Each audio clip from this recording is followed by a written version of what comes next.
Welcome, everyone. Good afternoon, or good morning, or good evening, depending on where you are joining us from. Thank you for tuning in today, and welcome to our second panel at the 2022 Career Fair. We hope you've had a great day so far and have made some new connections and learned some new tips to further your career. Just as a note, this webinar is being recorded, and we have our ASL interpreters joining us today. Live transcription is also enabled at this event, and you can turn on the closed captions in your individual settings. To introduce myself, my name is Pebbles Diaz. I'm the Membership and External Affairs Manager at SID Washington. And if you can, we do encourage you to drop your name and where you're joining us from in the chat. If you have any questions for our panelists during today's event, please use the Q&A function. And before we start, we'd like to do just 2 quick polls to find out who's with us today and where you're all joining us from. So you should see the poll on your screen. I'll give a few seconds. Looks like most of you for now are not members of SID Washington, and we do have about half from within the DC metro area and half from outside, a few from outside of the US, which is exciting. And I will share those results for all of you to see. Great, thank you for participating in that. Thank you for joining us today again. For those of you who aren't familiar with SID, I'm going to try and keep this introduction short just to give the maximum time for our panelists today. But SID Washington is the largest and most active chapter of the global network of the Society for International Development. And SID Washington specifically acts as a global town square, bringing together people from diverse organizations, disciplines, and career stages, primarily through programming like this. So if you're not yet a member of SID Washington and would like to learn more, please let us know. You can reach out to us at membership@SID-W.org. After today's panel, please join our networking and happy hour session at 5 p.m. Eastern with SID Washington board members, co-chairs, staff, and more. We'll also be holding a raffle, so we hope to see you there. And lastly, please don't forget to take our post-event survey at the end of the day. We'll drop the link in the chat before the session ends, and you can also find all relevant information and links on how to join the happy hour and how to access the survey on the Brazen platform. And with that, I will hand it off to Carla Capel, our moderator for today's panel. Carla is a senior advisor for DEI at Georgetown University and a distinguished fellow at the Georgetown Institute of Women, Peace, and Security. Carla, over to you. Greetings. It's wonderful to see everybody checking in the chat and to see where you all are. It's very exciting to be gathered with such a group of people from all over the place. I'm Carla Capel, and I'm very excited for this conversation. It's a pleasure to see old and new friends gathered for the discussion. We're going to have a kind of interactive session and then open it up for a conversation with all of you. We'll start with a couple questions, and I wanted to begin by introducing in brief our panelists. Fantastic group of people with a really diverse set of background and expertise. Ben Fade is the Chief Growth Officer for Creative Associates. Simi Wagugu is CEO of Junior Achievement in Africa. Susan Reichley, President and CEO of the International Youth Foundation, and Manoli Strecker is Director of Business Development for DevWorks International. And it's terrific to have all of them here. I do know the longer bios for each of the distinguished panelists are going to be put in the chat so that you can get more of a sense of their background as well. So we're going to, as I said, have a conversation. And I wanted to start off, because we're talking about sort of what is the process of change in the development field and what are the implications of that for the working environment, with a question for each of you about the prominent current trends and influences that are shaping the field today from your perspective, and what you think their implications are for work in the field. And as you do that, maybe you could kind of tip your hand a little bit and say sort of what is the perspective you bring from your career to this conversation, because we are quite diverse in our background. And I will just call on folks in the order in which the cubes are on my screen. So we'll start with you, Susan. Please go ahead and welcome. Okay, well, I guess I'm the first cube. So it's wonderful to join everybody on this Friday afternoon or morning or evening, wherever you are. And thank you, Carla and Sid Washington for hosting this. This is going to be a great hour of discussion. So, just briefly on sort of where I came from first and then the trends I see. I was fortunate out of grad school to sort of fall in love with my career in development, and at USAID, started as a presidential management fellow, went into the Foreign Service and had 25 great years there before then joining the International Youth Foundation, where I'm the president and CEO. And what I've seen over 30 years is just, I believe right now we're really at an inflection point in development, where development has changed dramatically, primarily for a couple reasons, which I'll highlight. First, the pandemic. The pandemic has really dramatically, obviously, not only changed the way we've lived, but definitely the way we have worked in the field of development. And that has led to something we've talked about a lot in development: localization. This is not a new concept. If you actually go back to when President Kennedy created USAID and the Peace Corps, sustainability and really working through local partners and local sustainability was always at the forefront of what development was meant to be. But now, because of the pandemic and all of us working virtually, it's really created almost a level playing field, if you will, of all of us really working through local partners and working virtually and differently.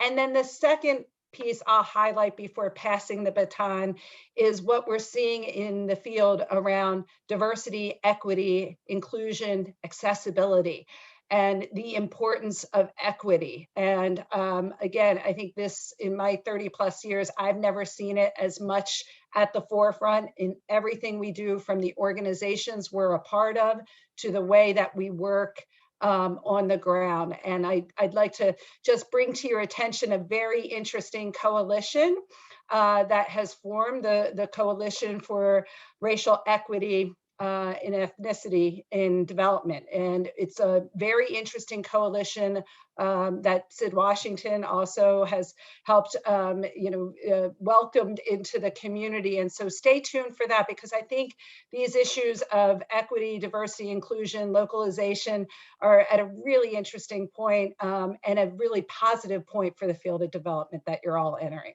Back to you, Carla. Great, thanks. Those are two really important trends, and I'm so glad you raised them. Manoli. Great, thank you, Carla. Thanks to Sid Washington. I'm really, really happy to be here. I should say this is personal for me. My career in development actually started at Sid Washington about a decade ago, working to put together events like this one. So it's very exciting and gratifying to now be on the other side of that, speaking to you all. So my career in development, after my Sid Washington days, went to work in a kind of business development, fundraising, and marketing communications role. Have done that in the Washington, D.C. area, and also had the chance to do that overseas, working in Vietnam and South and Southeast Asia. So I can kind of speak to this, a little bit from sort of the generalist perspective. A lot of people kind of come into this field, with diversity of backgrounds. They're not exactly sure sort of how and where they want to work. Don't necessarily have that sort of deep technical background. But I think we can talk about, ways you can really contribute to the sector and to the field. And I think increasingly now, actually, with this localization push, there is a lot of value, people with that kind of background can add. I think in terms of some of the big trends we see, Susan covered COVID, the COVID issue. I think that certainly had a huge impact on the sector and our work.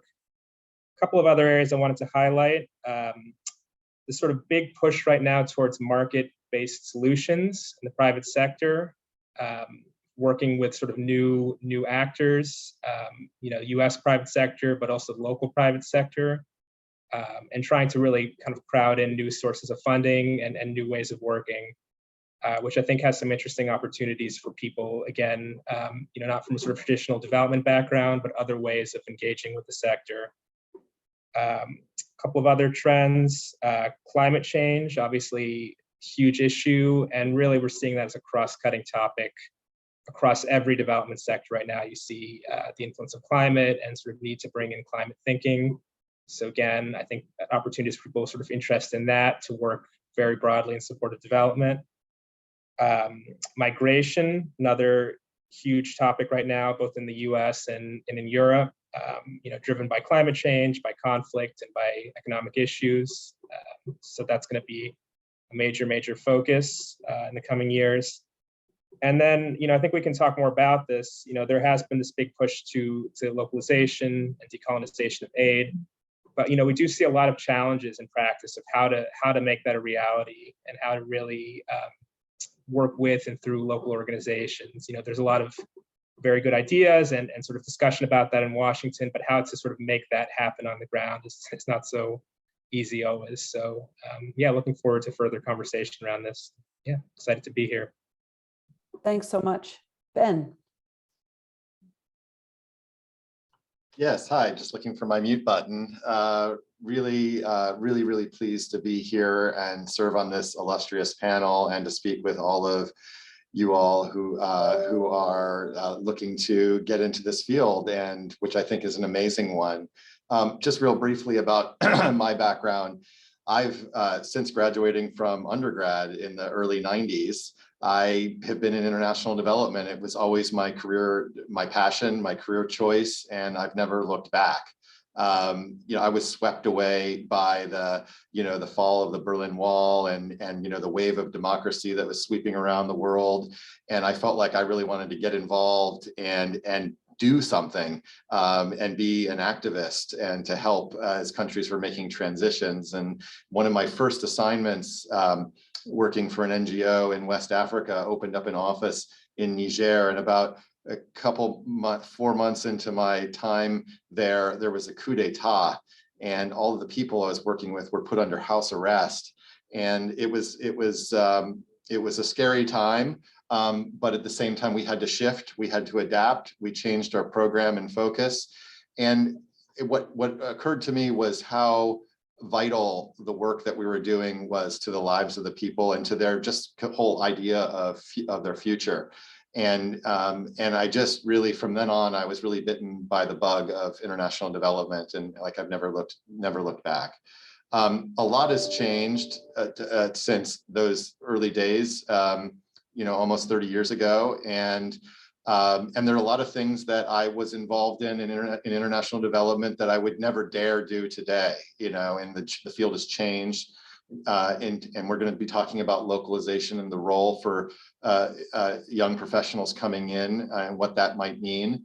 And I guess, and I'm looking forward to talking about that further. I would say the biggest trend that I would like to highlight, apart from the ones that Susan and Manoli just mentioned, because of course I agree with all those things they mentioned, I would say the biggest trend is a real shift away from development as a technical problem with technical solutions, and more toward development as looking at development as a system of actors, and understanding that development problems are complex, and they don't just get solved through training and capacity building, like as though it's a technical issue, or that a development program moves from point A to point Z in some linear fashion.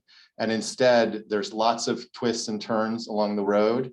We have to be adaptive and flexible, and we have to continuously challenge ourselves to understand what is really driving the problems that we're trying to grapple with, and how to address those in a systemic way.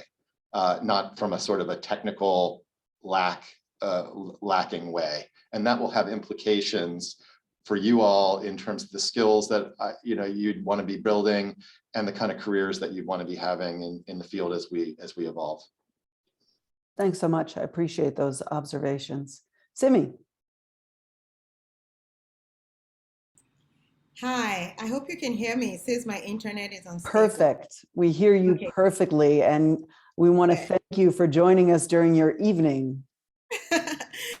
Thank you. And thank you for having me, SID Washington. I'm very thrilled to be here. And I agree with everything the panelists have said. So I'll try to make this from the African and personal perspective. So unlike Ben, I started out in the private sector and was an investment banker in New York when I was introduced to JA as a volunteer.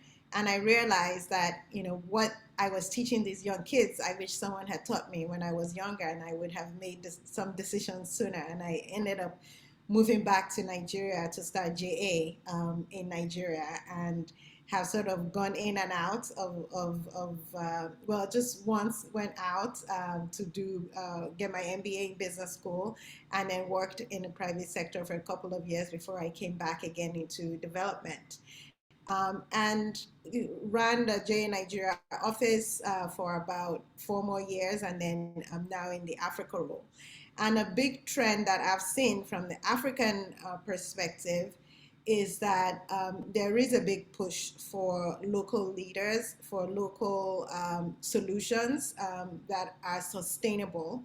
I think that over time, there are many either donors or country governments who want the development interventions to actually train and build the capacity of the local leaders versus bringing in the technical solutions and then going away, and sometimes everything falls apart when everybody goes away. And so I think that it's there are shifts. So it's not necessarily that, oh, okay, so international people aren't welcome anymore. No, it's that there are shifts to the way that we work. And I think Ben said it more eloquently when he talked about a system of actors.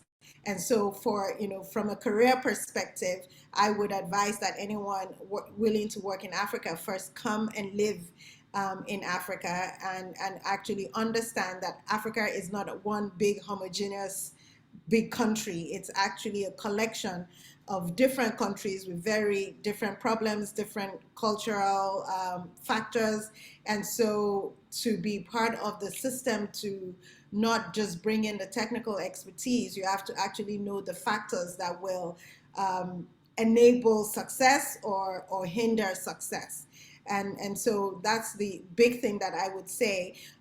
Personally, this is the first time that a local leader from a member country has been elevated to being the regional leader. And I think it's because JA sees that, they're trying out this new localization theory that if a member of a country who knows the system and knows the problems of the leaders of the different countries rises to the regional role, then I'm able to help them overcome some of the hurdles better. It's left to be found out. So when in a few years, I'll let you know if that experiment was a success. But I think that it's not only because I'm local, but also because I went to school outside and I did get the technical expertise that usually Western international development professionals bring to the local leaders. And so it's necessary as someone in international development based in Africa to go out and get exposure, and also necessary for the international players to come into Africa and live and know the people and know the context for success in leading solutions in Africa. Thanks so much. I have a sneaky suspicion that it will be a successful experiment. That's my prediction. I wanted to just add to all that you all have said with, I think that there also is an increasing overlap between fragile states, conflict-affected states, and developing countries. And so we've seen a lot of countries that are becoming middle and moving up in terms of their levels of development and often graduating from assistance. And those that are having more challenges are often ones that are fragile. And so I would say that that is also a change that's taking place and has taken place. I wanted to pick up on something you said, Ben, about sort of change always happens. So we have all of these big trends, and sometimes for people who are trying to plot a professional path, those changes can be scary. And yet you sort of said, look, it's very different than when I started as well. So could you maybe comment a little bit specifically on that and kind of contextualize what has changed and how has the profession evolved over time, and what have the implications of that been for work in the development field? I think with all of the talk about locally led development and localization, which is, I think, a fantastic development in our field, all told, it's easy to lose sight of the fact that localization and locally led development, in my view, is mostly about changing what we do and how we do it, but it doesn't necessarily make people who are not local, quote unquote, however we're defining that, as irrelevant.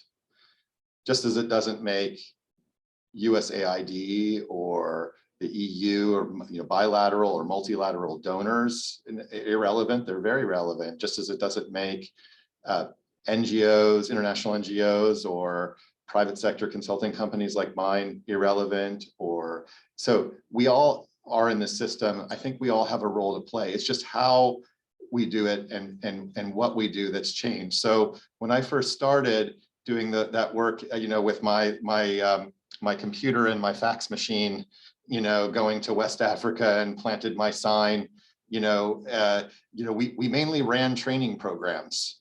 And even before I visited, I was in a long-term field assignment. We would fly in and out organizing, comparative training type programs, and then fly back to DC. Those kind of days are gone now. And it probably, looking back on that, you wonder whether that had much help. And I certainly hope it didn't harm. But nowadays, like I was saying before, the emphasis is far more, as it rightly should be, around facilitation, around convening, around your ability to understand context and root cause of issues and problems, to diagnose those things, and then to work collaboratively with a variety of different partners and experts locally to convene, to facilitate, to help work toward those efforts. To me, that's a real game changer and a shift that I've seen over time in the course of my career so far. Yeah. Great observations. And I think I would add super positive change for better. Susan, what do you think? Yeah, absolutely. I mean, I was nodding right along because I think it is a change for better. And one of the things I have to imagine for many starting their career, a couple years into their career, they're listening to localization saying, are there going to be positions for me, or what does that look like? And I think Ben hit the nail on the head. It's about how we work. And and CME is a great example of that. And I can say at the International Youth Foundation, and getting back to the trends with the pandemic, one of the things that we did was we reimagined our organization, which was 30 years old. And we said, well, these positions really can be, the Africa regional director can be African in Africa. Makes sense. We're not traveling.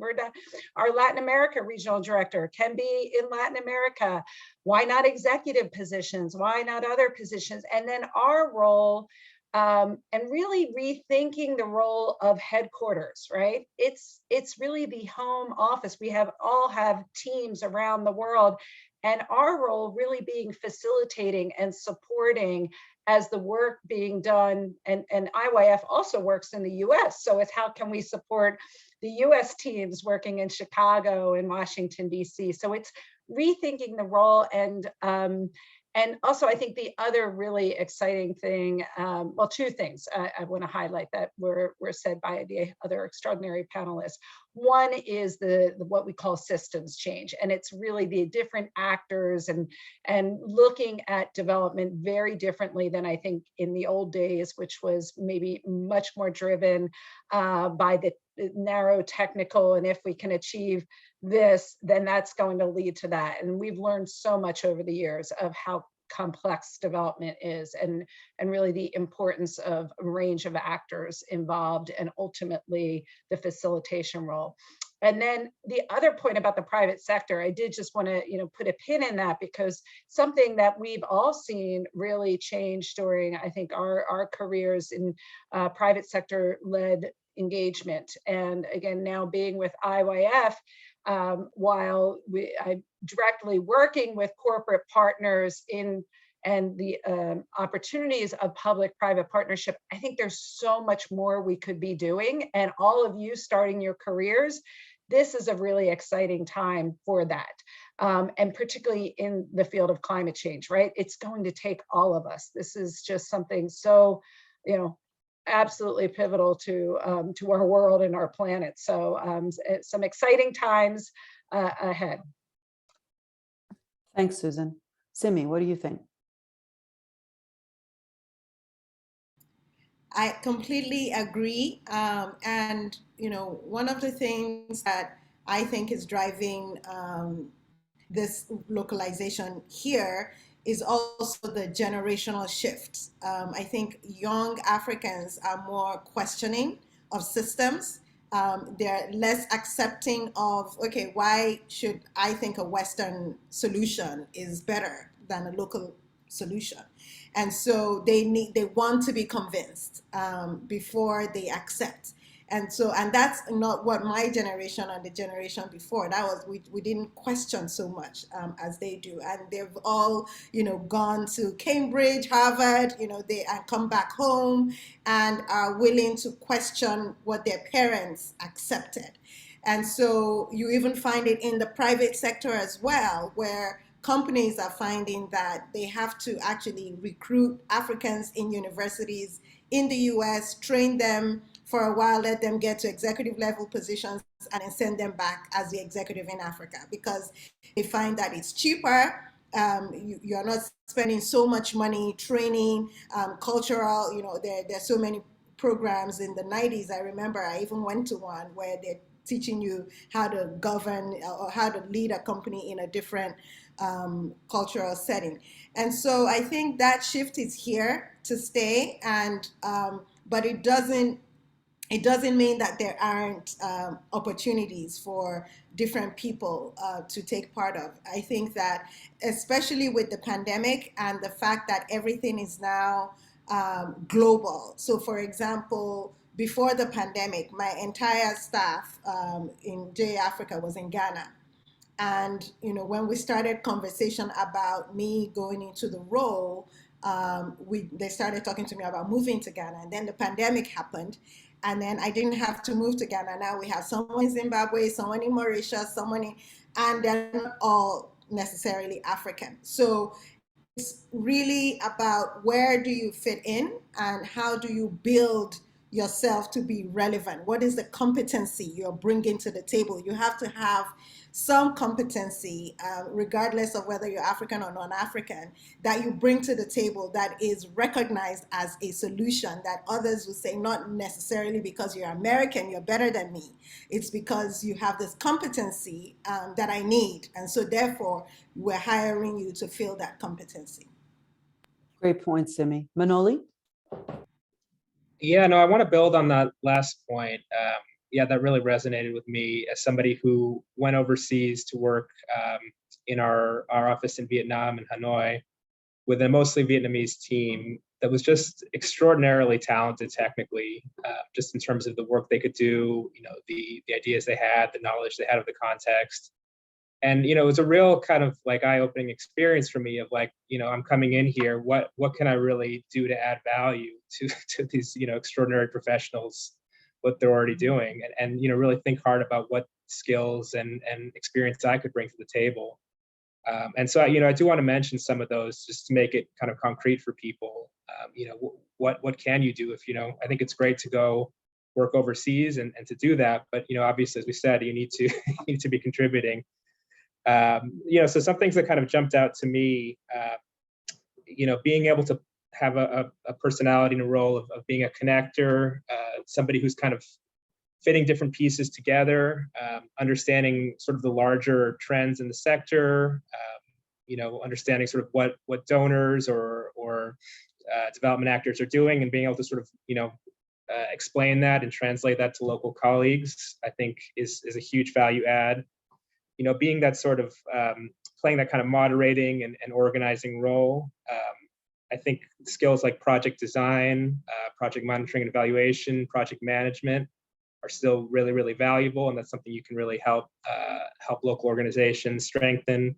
Financing, budgeting, all these kind of things that may not be the sort of like technical skills that you think about with development, but are so valuable to local groups. Writing, editing, all of these things you can really add value to a local group, and then also in the process, learn so much from them and really strengthen your own experience. So I would just say, even if you don't feel like you're the super technical expert now as a young professional, you can contribute a lot to these organizations, but you just want to really think that through carefully.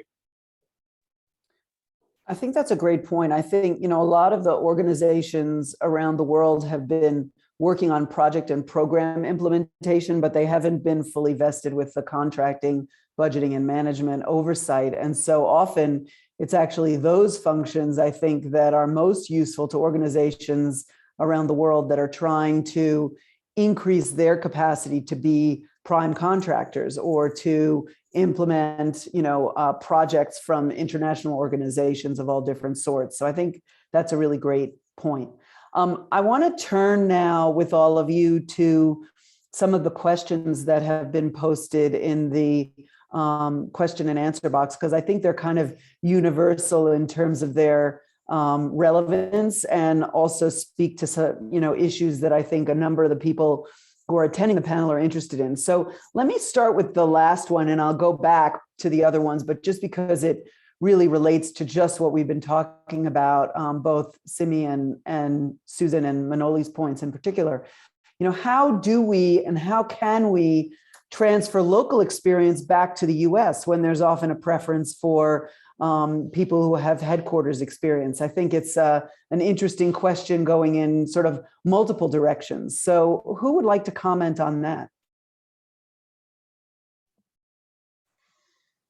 I'll maybe take a stab at that, because I maybe putting on my old hat when I was in the Foreign Service, because when you're out working at a country level, let's face it, you get very frustrated with the home office at times, because you know what's going on there, and then you go back to the home office, and I guess what you offer so much is that local knowledge and what's happening on the ground. And I do think that that has a lot of value, just as we were just talking about, that the skills you have and you develop, particularly early in your career, whether they're writing skills or research skills or budget skills, financial management, those things are really donor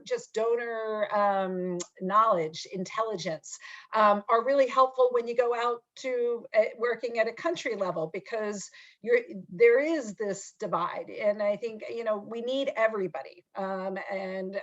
So thinking through, okay, what skills and what do I have from this experience, and how can I use that to my advantage, whether you're going to work in the US for a while, or often we hear people who are just out of grad school or undergrad and they want to be able to get overseas. How do we get overseas and get that experience? And, it is often, really just taking any opportunity that you can get in order to play that supporting role. You're not going out there to run things, right?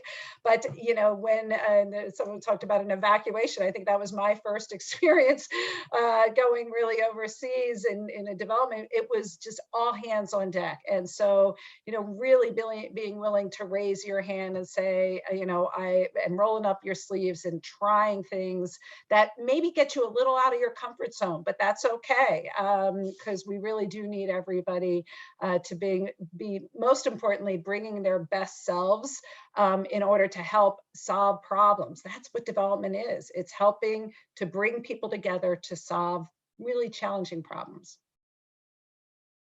Great, that's super helpful. Other comments on this question, or do we? Yes, I can jump in Great. a little bit. Thanks, Cindy. Thank you. I think two things. One is that ability to not underestimate the local knowledge, which is along the lines of where a major donor, I hope you can hear me, keep saying my internet is unstable, where a major donor came in to help a community and built, hospitals, maternity clinics all over that, okay, we're going to reduce maternal mortality and child, and they built this, fancy hospitals all over the place, and it just wasn't used. And they were wondering, why isn't it used? And it had to take a trip to the local places and really listen to the people to say, first of all, the women don't feel they have clothes to wear to come out to the clinic. They have no mode of transportation to get to the clinic. They feel embarrassed that they would have to carry their children, and walk barefoot. And so you actually have to come out of the clinic and go into the communities and actually deliver the programs to them at home. And it took years of failed, pumping money into these communities to realize that, okay, building hospitals is not the answer. And so I think that's something that, having that local knowledge and knowing what's going on in the homes of these people is what a local person can offer. There's several other examples like that, but I just wanted to give that as real and concrete. Great, thanks. I wanted to turn, there are a couple of questions that are talking about this issue of localization, from an authenticity standpoint. How do you really move towards sort of authentic participation and collaboration? How do you really move beyond sort of a rhetorical narrative, and particularly in places where perhaps the United States, since we're talking about it from a US perspective, particularly, is not necessarily well regarded. And I would love your sort of take on that collectively, because obviously we've all been working in this business for a while, and it's a real challenge in certain places. Thoughts?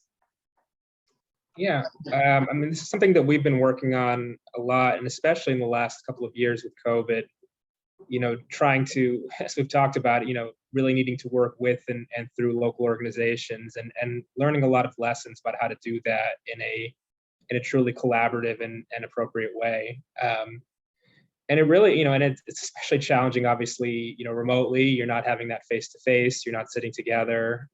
And so you really need to be very thoughtful and deliberate about how you do that. Take the time to get to know each other, to build that relationship, to really listen to what's being said, and to sort of accept that, people have different ways of doing things and different ways of working.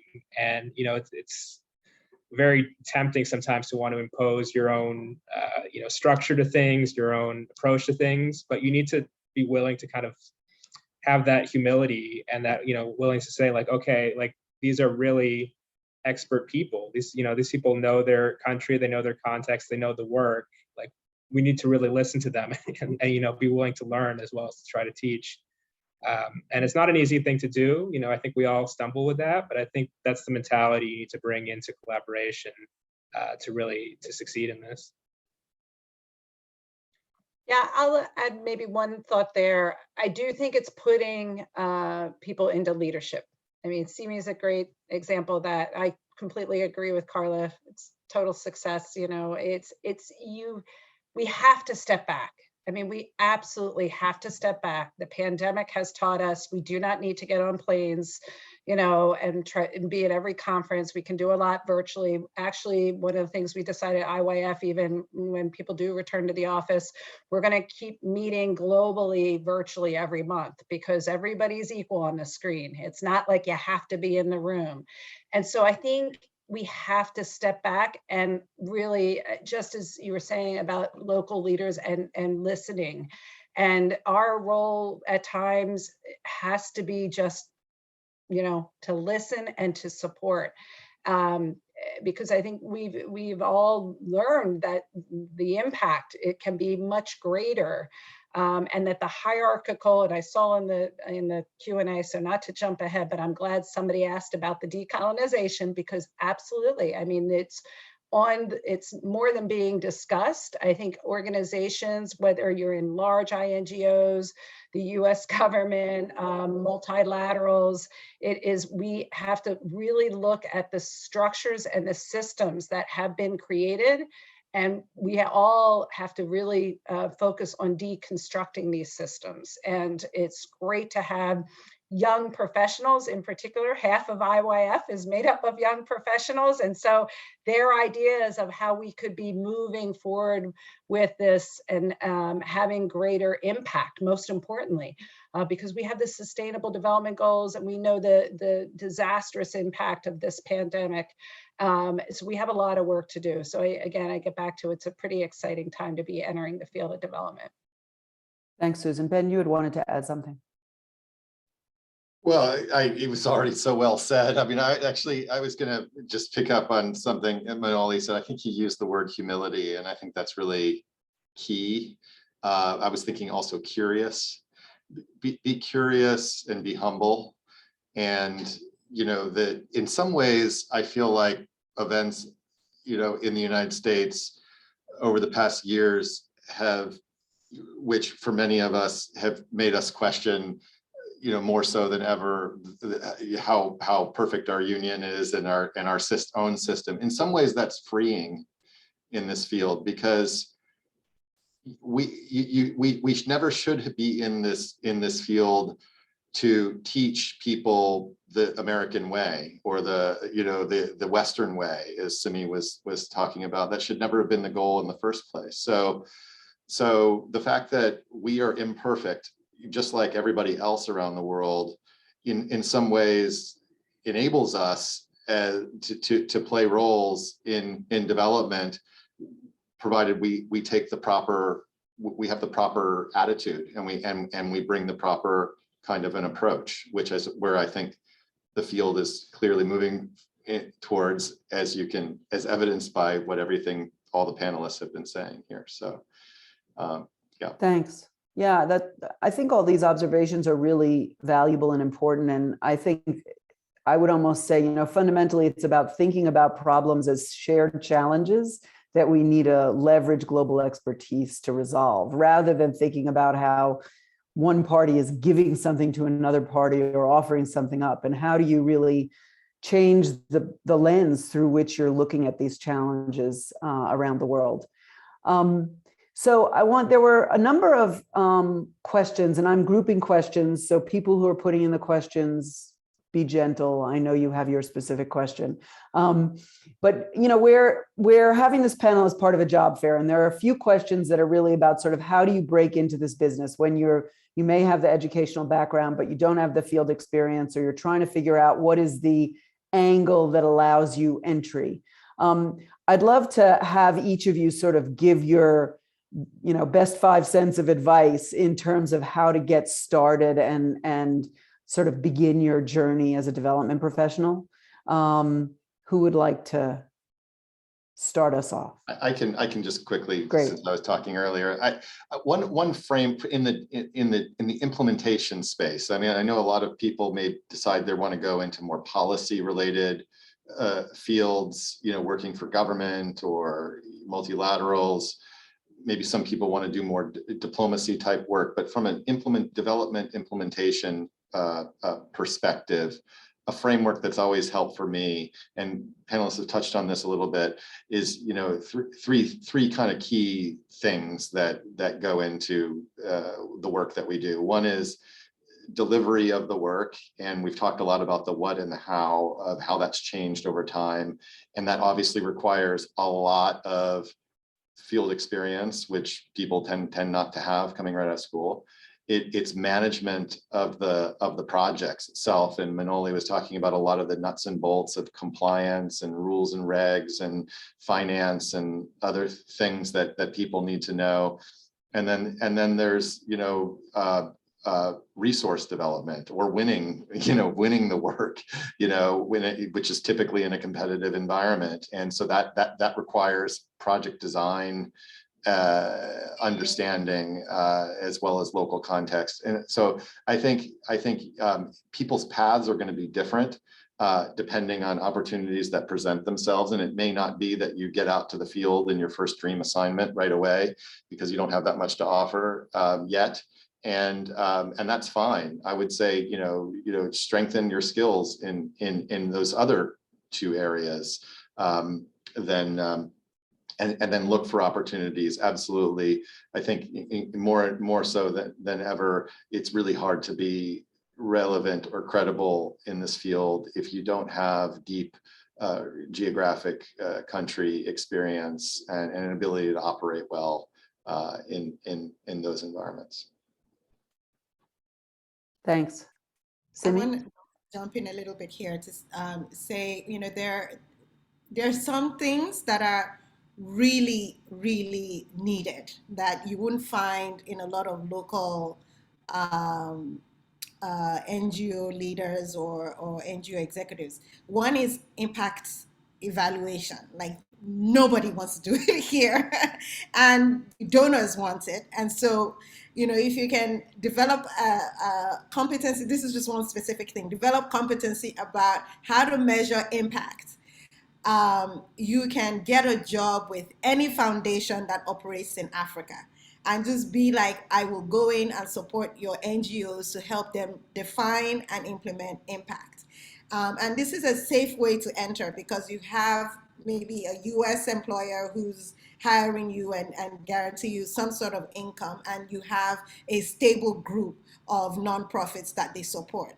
And so you already kind of, and so for me, the important thing is, first of all, get that competency in a field that is, or in an area that is encompassing. It doesn't matter which country, it doesn't matter which NGO, if it's health, if it's education, everybody needs impact evaluation or accounting, or, you know, things that passionate youth Africans just want to do the work, right? They just want to go out and you know, they have the passion for helping their people, and they don't want to do impact evaluation. They don't want to do accounting. They don't want, so things like that, I think it's advice for entry level. You want to break in, but you don't want to go in at the entry level. You want to go in maybe at the mid level or something. That is the advice I give to you. I mean, like the Ford Foundations of the world, they're always looking for people who will do this for their NGOs.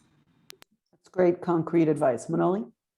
Yeah, no, I liked Ben's framework quite a bit of the different areas he could contribute. And I'll put a little plug for my area of resource development as I think a really good entry-level job for learning about the sector and sort of developing those skills you need. Just in terms of, you know, in resource development, you're typically working on such a variety of tasks, you know, research, writing, editing, budgeting, project management. You're doing a lot of travel often, not so much recently, but in general, you're getting to have that overseas experience. You're meeting partners, you're kind of understanding the sector at both the macro and micro level, and you're interacting with a lot of technical experts and kind of learning a lot from them on their work and kind of building that skill set and knowledge base. So to my mind, you know, as far as entry level jobs, it's one of the jobs that gives you sort of the broadest set of experience and skills and knowledge to kind of progress in the sector. So that's my plug for research development. Great. Susan?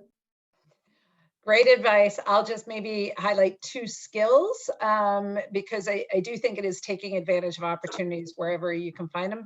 and skills that really do endure. One is writing, and in any of the fields that were mentioned, being able to write in a bilingual way if you're focusing on a certain region. And then the second thing I was going to highlight is obviously another language skill. So as you're working towards your career, again, fluency isn't required. During my career, from Russia to Colombia to Haiti, but you got to be able to communicate and to be able to adapt. And so I think just constantly being willing to put yourself out there and develop those skills so you can take advantage of those opportunities. There was a couple of, this is great comments. There were a couple of people asking, how do you get to be an expert in monitoring evaluation or impact evaluation? Could maybe Simi, you could speak to that a little bit, sort of what you would say to somebody who wants to come and work for a locally led organization to be considered an expert in this field.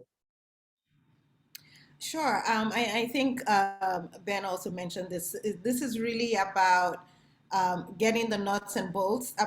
It could be from school, from university, it could be from working with a consulting firm, how to conduct research, how to analyze research, and then how to draw that into conclusions about impact.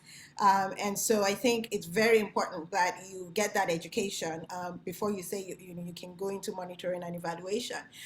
There are so many organizations that offer that now in training, and so I would say if it's not something you studied in development at school, it's something you can still work on getting training on from different organizations.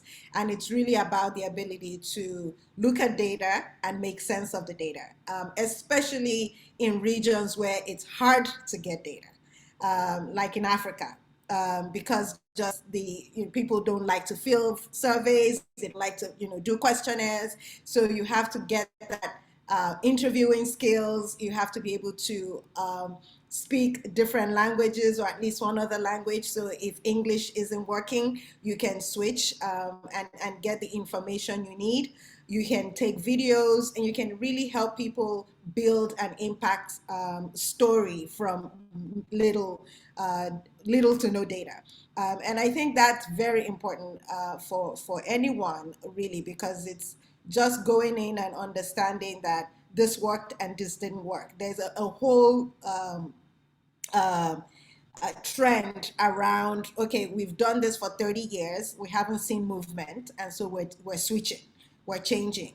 And why is that? Because it wasn't measured over time. So there's a lot of focus on measurement. What does it mean so for an organization like mine, we're constantly thinking about breadth versus depth. Should we try to reach millions of kids and inspire them to, turn on the switch so they go develop themselves for the future? Or do we want to go deep and reach maybe just 5,000 kids and change their lives, right? From, giving them that access. But then how do we determine what is it that's giving them that access? It's really telling those stories, the video stories, the research and the data. So if you're able to help any organization tell their stories in a way that communicates impact, you would be considered very valuable. Great. Well, we have like 3 minutes left. And so there were several questions about decolonization and the durability of development. I mean, whether in Afghanistan or elsewhere.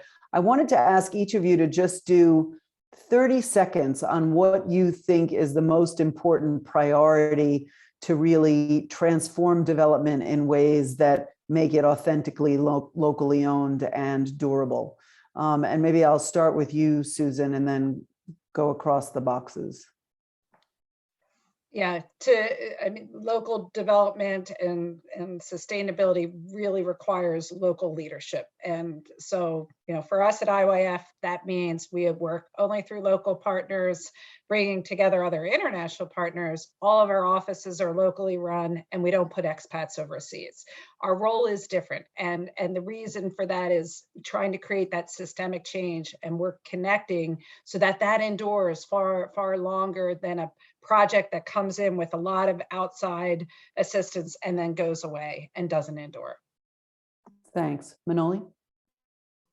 Yeah, fully agree with that. I think also as international organizations here, I think we have a responsibility, a moral responsibility to talk with donors and, really kind of walk the walk with them about, although this may not be, in our kind of interests necessarily as international organizations from a sort of narrow financial perspective, I think as development professionals, we need to say, this is how you do localization and make this easier for local groups to work with you, and kind of put ourselves out there, as the students have been saying. So, I do think that, it is our moral responsibility as leaders and as people with access to the donor community here to do that.